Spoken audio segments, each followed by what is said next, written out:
এটা এটা সেবন করে।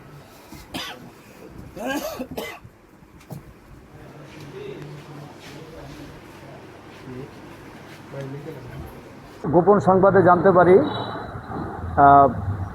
কচুয়া সিটি হসপিটালের ডাক্তার সৈয়দ আসিফ ইস্পাহানি দীর্ঘদিন যাবৎ মাদকের সাথে সম্পর্কিত, মাদকের সাথে সে জড়িত। সে নিজে মাদক সেবন করে এবং মাদক বিক্রির সাথে জড়িত।